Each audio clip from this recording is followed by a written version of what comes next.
Come up to the front, Ronnie. Come on up front.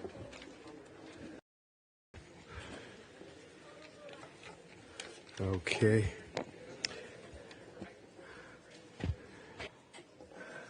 I'm the commander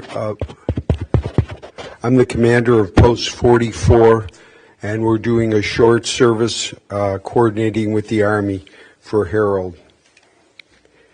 It is well that we are here, for here is one who shared with us in the defense of our country and who bore the same distinctions that we do.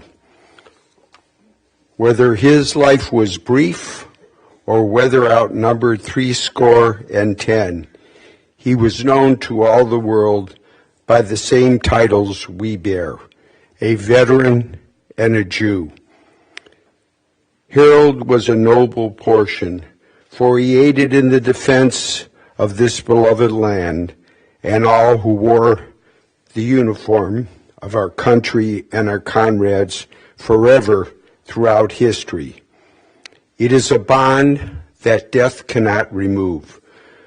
Let us therefore pray in this dark hour of his departure into the realm of eternal life, that our comrade may be received in the mercy before the throne of God, and there be sheltered by his protective grace. Let us therefore pray that all that he loved, created, and that all the good that he performed here on earth may endure in the hearts and lives of his dear ones. Okay, now we're going to do the salute first. We're going to do the first.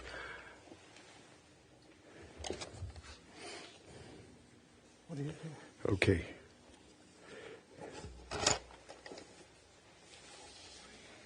Comrades, let us salute our comrade for the last time. The flag that has been placed on our beloved comrade shows the honor that we praise him. Honor, peace, patriotism, and love, may these be forever associated with the memory of our departed comrade. Let the post of the Jewish war veterans of the United States of America, which is pledged to shield from neglect the graves for our dead, be true to the sanctified purpose. Okay, go ahead. Lord, you have been our refuge in all generations. Before the mountains were brought forth, before you formed the earth and the world, even from everlasting to everlasting, you are God. But man, you turn into dust and say, return to me, all you children of men. Man is like grass, which flourishes and grows in the morning, but in the evening it is cut down and withers. We bring our years to an end as a tale that is told. Teach us to number our days that we may get us a heart of wisdom. Let your work appear to the servants and your glory upon their children, and let the grace of the Lord our God be upon us. Establish the work of our hands. May the grace of heaven be upon us, that we may all find peace of God on earth and the blessings of eternal rest. Amen. At ease. That concludes our service.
the United States Army, and a grateful nation. Please accept this flag as a symbol of our appreciation for your loved one's honorable and faithful service.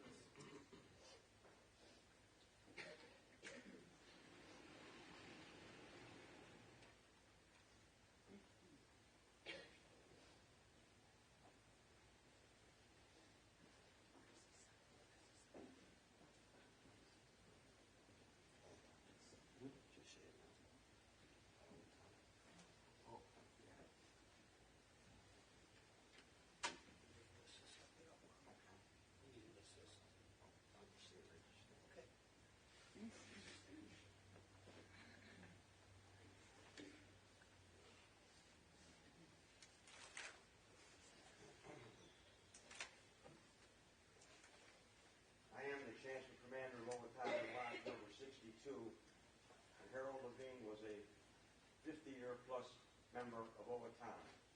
He never missed an Owatonna function, a dinner dance, a picnic, a night at the Arts in Aurora play. He always used to call me, "Are we going together? We're going to pick me up." The only thing he missed was Monday night because he always liked to play cards.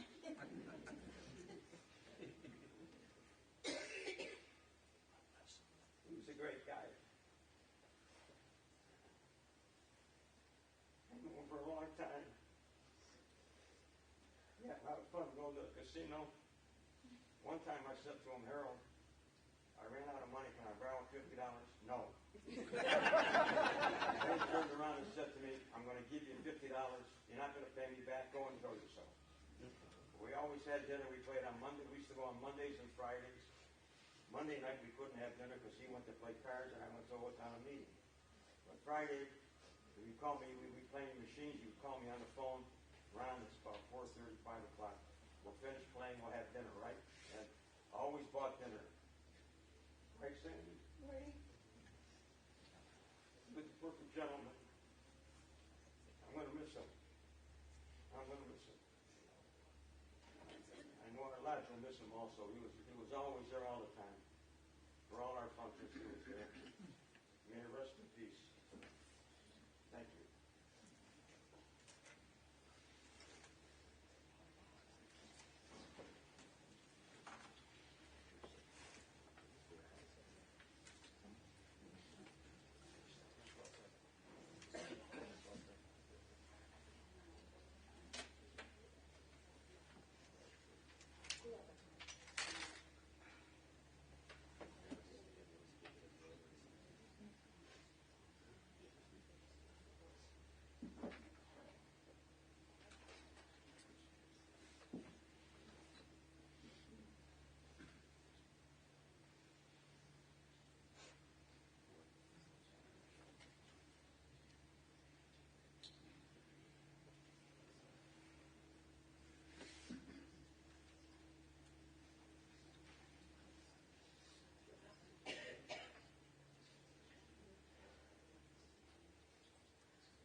Mizmor LeDavid, Adonai roi lo echsar, Binot asher yarbitzen yarmeh benuchot yanachaleni, Nafshi yishovev, ינחני במעגלי צדק למען שמו.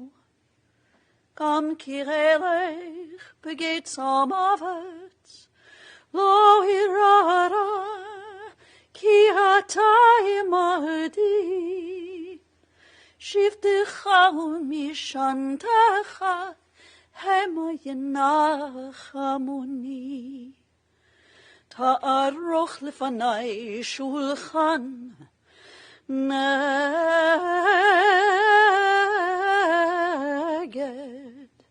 צורריי.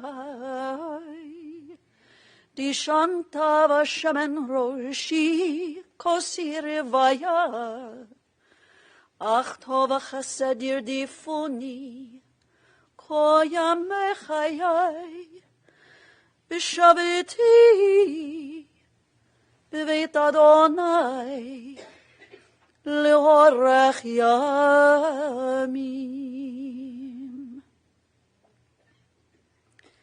Friends, I've chanted for you the words of our 23rd Psalm. In these moments when we are searching for comfort, when we are searching for a sense of peace, we often turn to the psalmist. And so in this moment, I invite you to recite these words with me as we say together, "The Lord is my shepherd, I shall not want. He maketh me to lie down in green pastures. He leadeth me beside the still waters. He restoreth my soul. He guideth me in straight paths for his name's sake. Yea, though I walk through the valley of the shadow of death, I will fear no evil, for thou art with me. Thy rod and thy staff, they comfort me. Thou preparest a table before me in the presence of mine enemies. Thou hast anointed my head with oil. My cup runneth over. Surely goodness and mercy shall follow me all the days of my life, and I shall dwell in the house of the Lord forever." In the rising of the sun and in its going down, we will remember him. In the blowing of the wind and in the chill of winter, we will remember him. In the opening buds and in the rebirth of spring, we will remember him. In the blueness of sky and in the warmth of summer, we will remember him. In the rustling of leaves and in the beauty of autumn, we will remember him. In the beginning of the year and when it ends, we will remember him. When we are weary and in need of strength, we will remember him. And when we are lost and sick at heart, we will remember him. When we have joys we yearn to share, we will remember him. So long as we live, he too will live, for he is now a part of us, as we remember Harold Levine. To you, Sandy, to his children, Michelle and Marcy, and also to Steve, to his grandchildren, Lindsay, Alex, Chad, and Andrew, and also to Hallie, to all the members of the family, to so many dear and cherished friends, to colleagues who have joined today, to all those gathered here in person, to those who join us via live stream. Our hearts are united in this moment as we remember, but also find the strength to celebrate the life of your beloved Harold.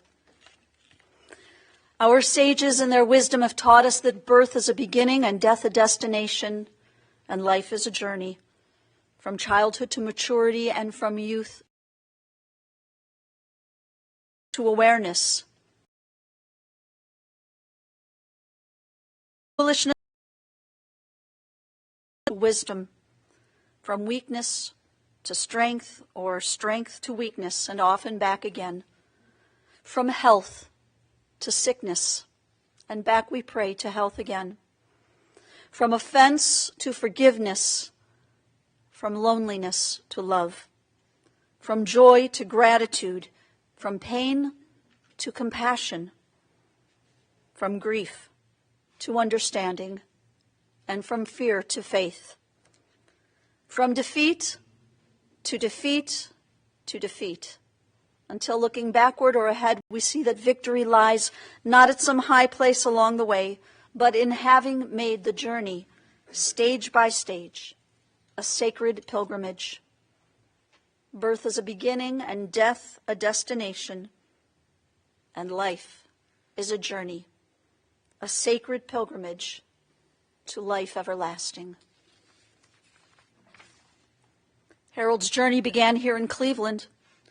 He was born on May 30th, 1937, to Morris and Rebecca Levine. He was their one and only child, and the family made their home in the famed Kinsman neighborhood.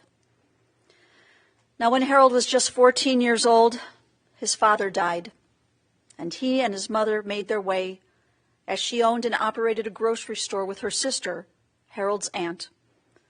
Harold was a really good son. He always took good care of his mother. In his teen years, he sang in his temple's choir. He liked to play baseball, and with his outgoing personality, he had many friends. Following his graduation from John Adams High School, Harold joined the United States Army. Now, his family shared a story with me that while he was serving our country, he worked as a typist, but was eventually replaced by a recruit who was nicknamed Fingers. Apparently, Fingers was a much faster typist than Harold. I can't make this up. But regardless of his duty, he proudly served our country stateside. Harold Levine and Sandy Rosenberg were introduced through mutual friends.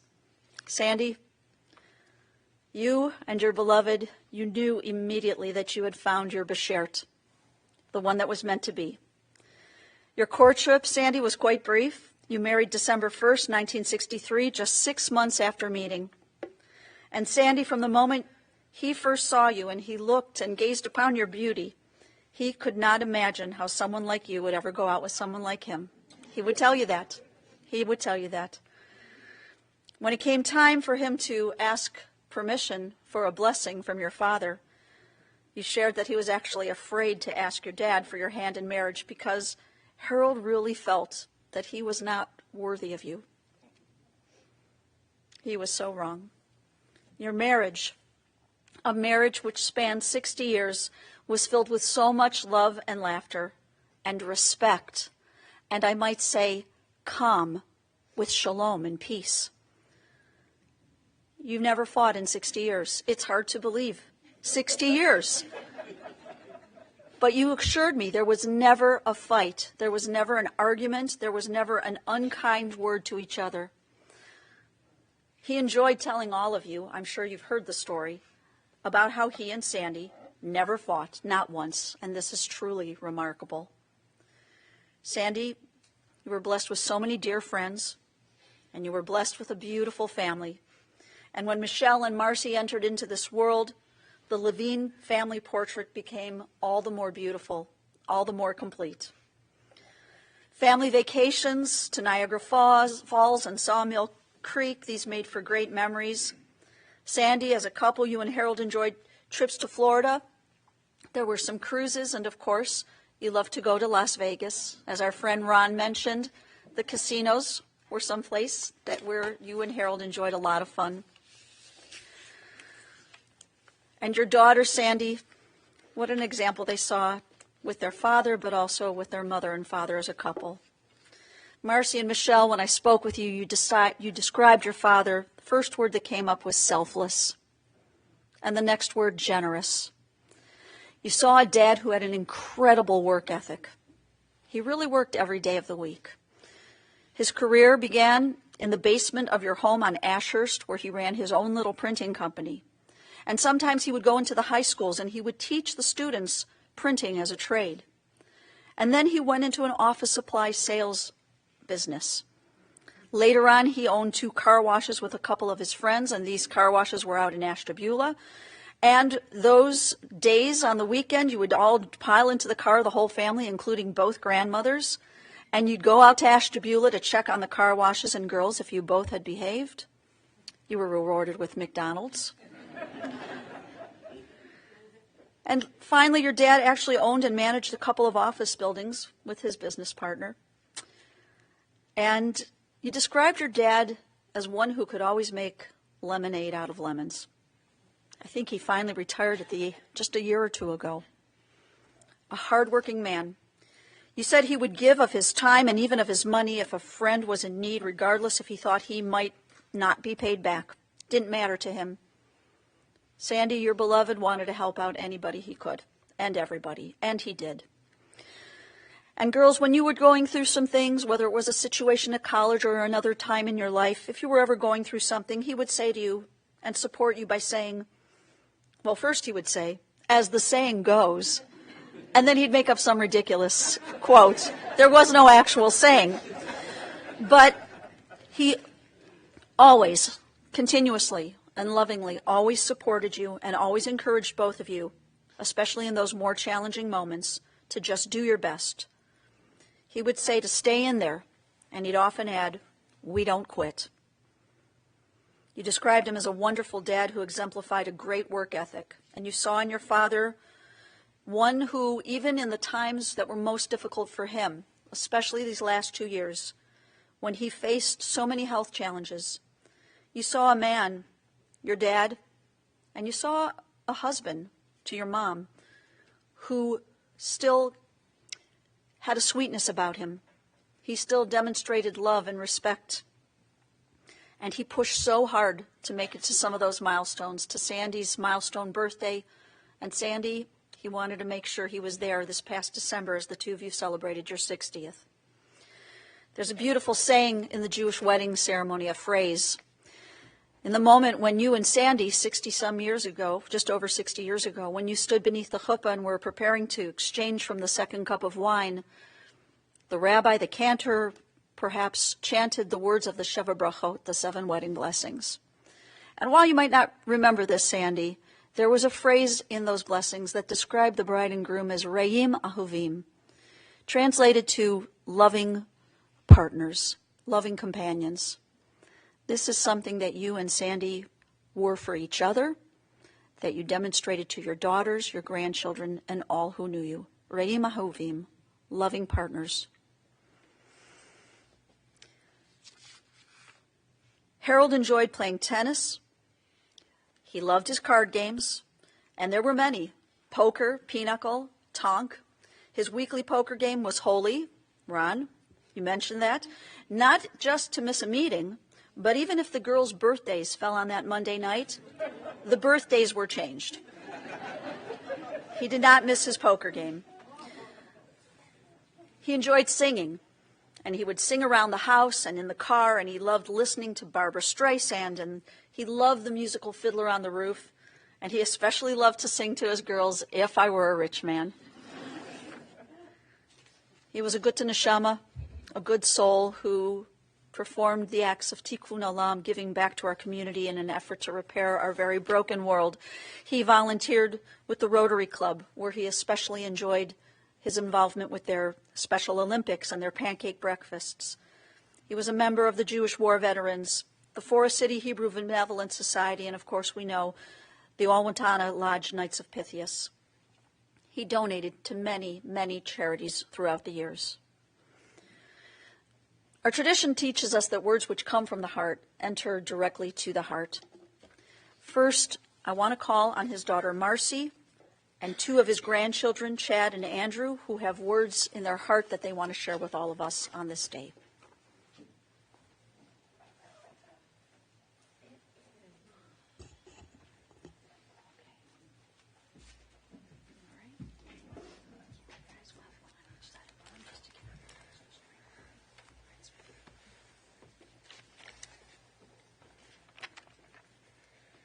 I'm overwhelmed by the amount of people here today, and my family wants to thank everyone for taking time to be here with us. My dad was a very humble and selfless man, and I think he'd be honored to have so many friends here with him. In the 50-some years that I've been alive, the last 2 being with him daily have been special for me, and I wouldn't trade that for anything in the world.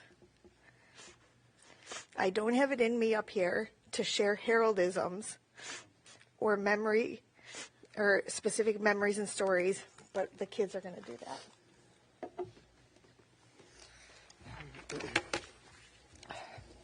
Thank you all so much for being here. I see many familiar faces, but for those of you who don't know me, my name is Andrew Baker, and I'm Harold's youngest grandchild.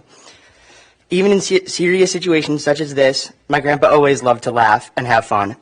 One of the things he loved most about me was my sense of humor. His favorite thing to watch was when my dad and I poke fun at each other back and forth. And so I want to let you all know right now that I'm an ugly crier, and I apologize if that comes out. And I'm already looking at my dad, and I know that he's thinking, Andrew, you're not an ugly crier, you're just ugly. I know this would have put a smile on my grandpa's face, and I'll always remember last Friday when my dad and I joked around like usual, and some of my grandpa's last words were, I love when you guys do that.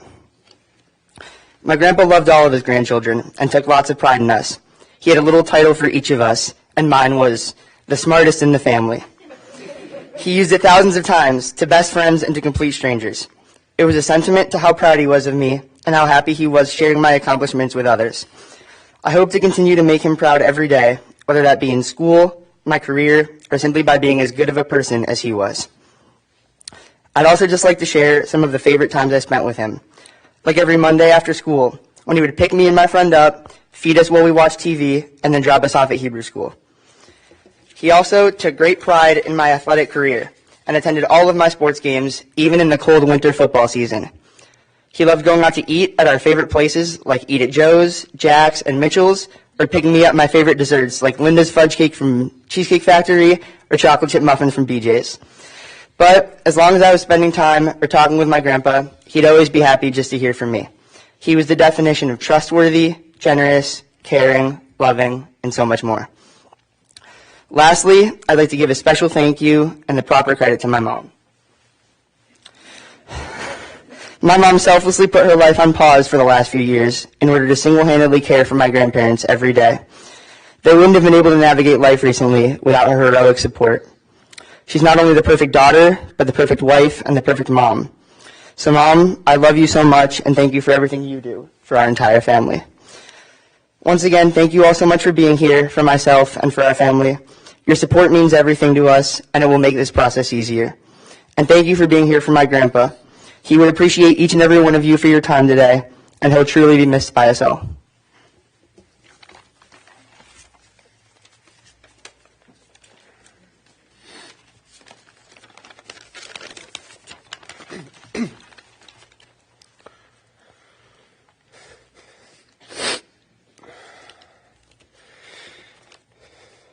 I'll try to keep this short, because if I said everything on my mind, I'd be here for well over an hour, which is skewed towards the lower end of my average phone call length with Harold.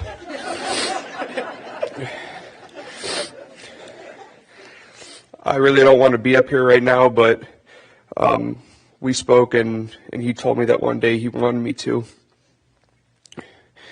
So it gets me reminiscing about 11 years ago when I was studying for my bar mitzvah. I told Harold I didn't want to go through with it because it was too much studying for me. Like usual, my grandpa gave me great advice and convinced me otherwise. I told him, well, I might not like it, but I'm going to do it. And this quote must have stuck with him because for the second half of my life and up to his last days, he constantly reinforced that quote back to me and instilled in my brain what I told him over a decade ago. As I watched Harold fight his last days,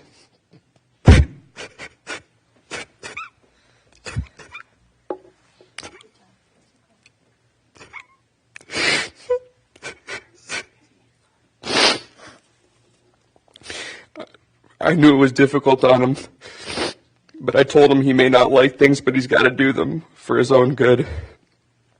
And these words, coupled with me telling him to just stay in the fight, helped inspire him to do his best.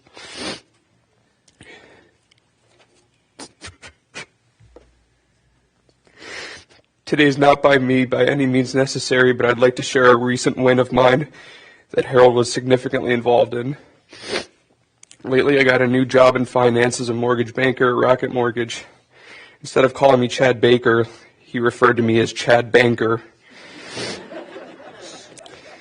It required relentless amounts of studying for months on end, as well as uncertainty and self-doubt. Not sure if I'd pass a state-mandated exam to obtain my license. I'll never forget my grandfather was with me every step of the way. January 6th of this year, when I passed the exam, I surprised him with a sheet of paper I got issuing a pass. Almost always, he's the one getting me emotional and making me cry. But that day, the roles flipped. He was crying tears of joy, which most people in his life weren't able to get him to do. He was so worried leading up to the day of the test that when I told him, he was so relieved. In efforts to relax, I'll never forget, he called out for my mom. He said, "Oh, Marcy, just grab me a Pepsi."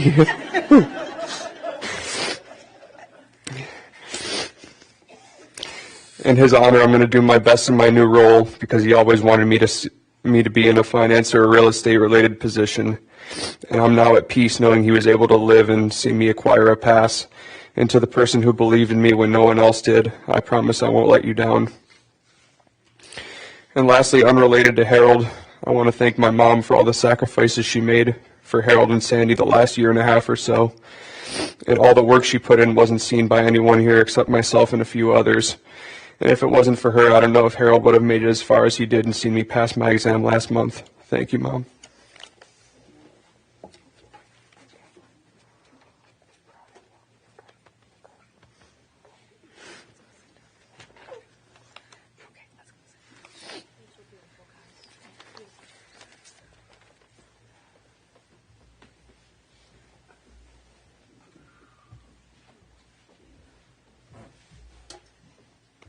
Thank you.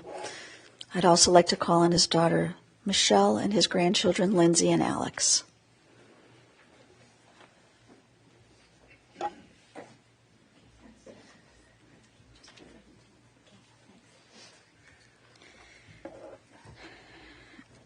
I, too, am overwhelmed these last few days with the outpouring amount of love, support, and kind words from everyone that everyone had to say about my dad.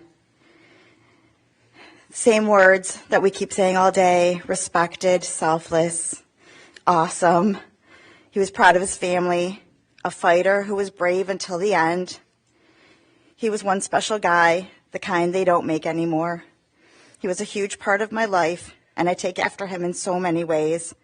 There is nothing he wouldn't do for me or anyone in the family. Thank you for everything, Dad. I'm going to miss you.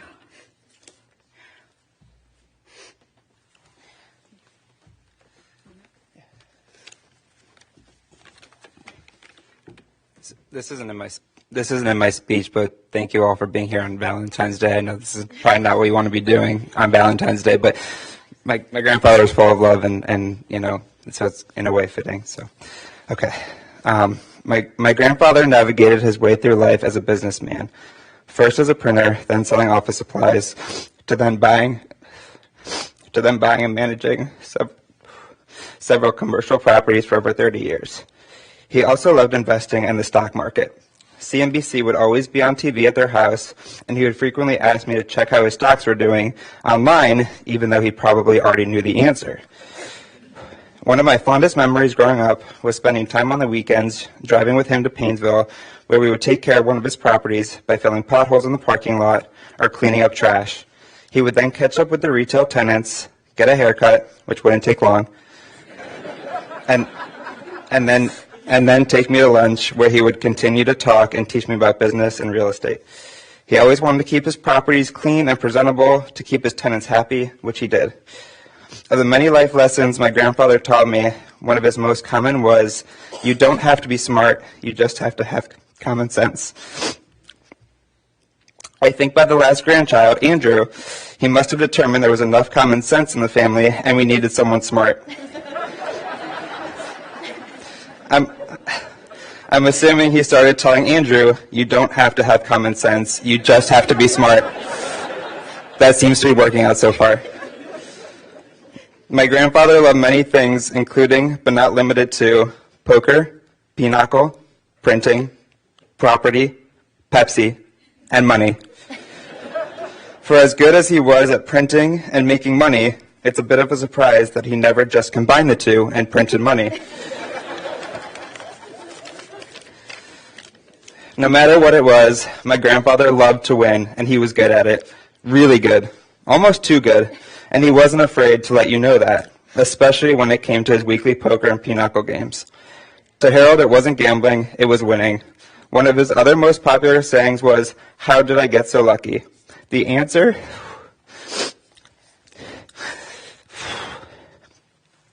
The answer is because, whether it was in cards or life, he always put 100% into everything he did, and played each hand he was dealt the right way. He never cheated, or took the easy way out. I'm almost done. He earned everything he had, even when it wasn't easy. Well, he considered himself lucky. All those who are here today, and all those who are fortunate to meet him and know that we are truly the lucky ones. Above all, Harold loved his family. Grandpa, we all love you, and we all miss you immensely. But your memory and legacy will live on forever.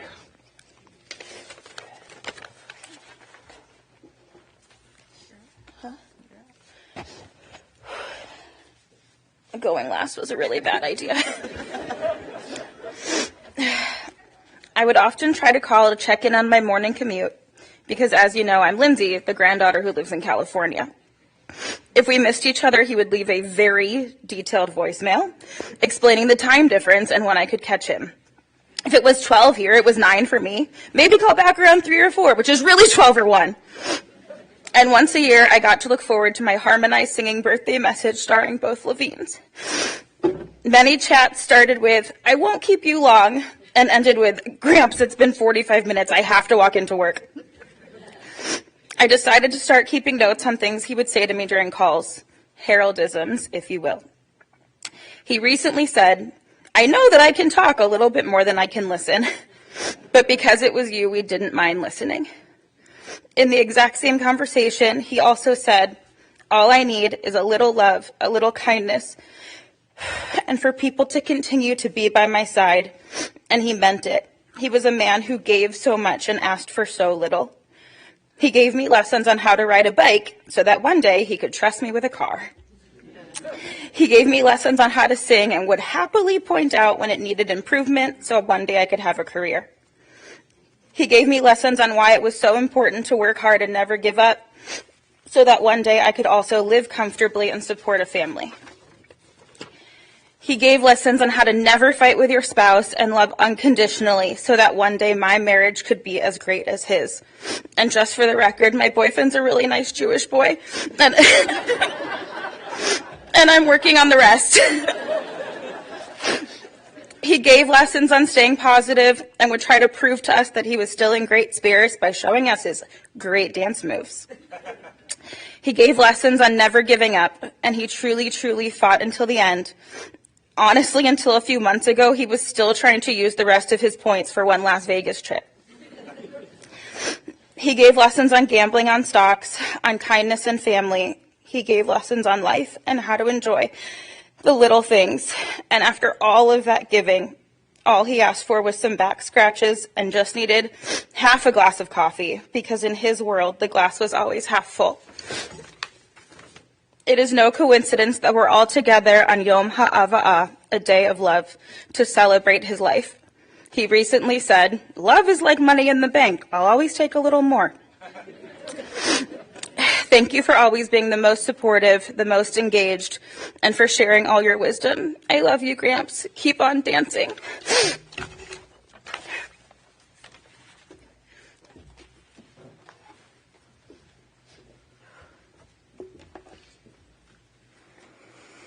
Thank you.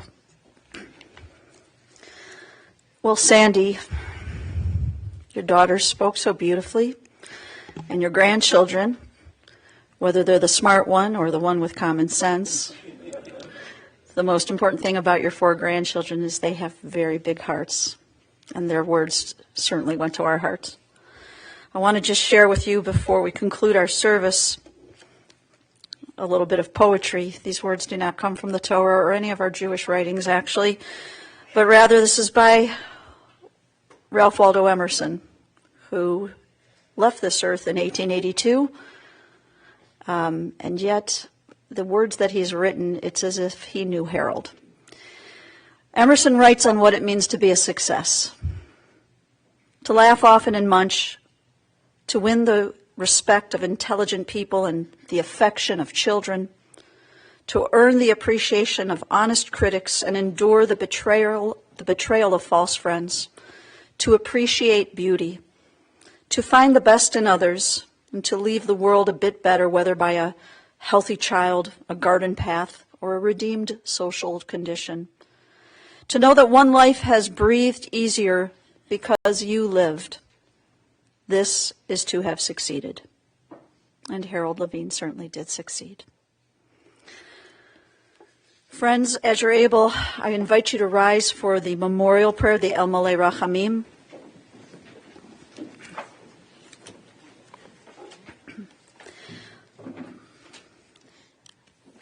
El Malei Rachamim, shochen במרומים, המצא מנוחה נכונה תחת כנפי השכינה, במעלות קדושים וטהורים, כזוהר הרקיע מסעירים. את נשמת חיים מאיר בן רבקה ומשה, שהלך לעולמו בגן עדן, תחי מנוחתו. ענה בה הרחמים אסתירכו בסתר כנפיך לעולמים, ותצרור בצרור החיים את נשמתו. אדוני הוא נחלתו, וינוח בשלום על משכבו, ונאמר אמן. O merciful God, who dwells on high, who is full of compassion, grant perfect rest beneath the shelter of your divine presence among the holy and pure, who shine as the brightness of the firmament. To our dear departed Harold Levine, Chaim Meir ben Rivka v'Moshe, to Harold, who has gone now to his eternal home, may his soul be bound up in the bonds of eternal life, and grant that his memory inspire all of us to noble and consecrated living. And to this we say, Amen. Amen. Please be seated.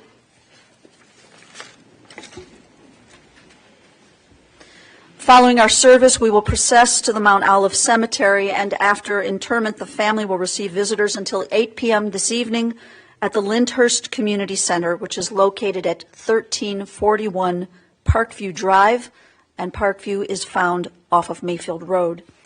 Friends, anyone who wishes to make a contribution in memory of Harold, the family has suggested that you might consider one of three charities, either the Beechwood 100, the Jewish War Veterans, or the Chagrin Highlands Rotary Club.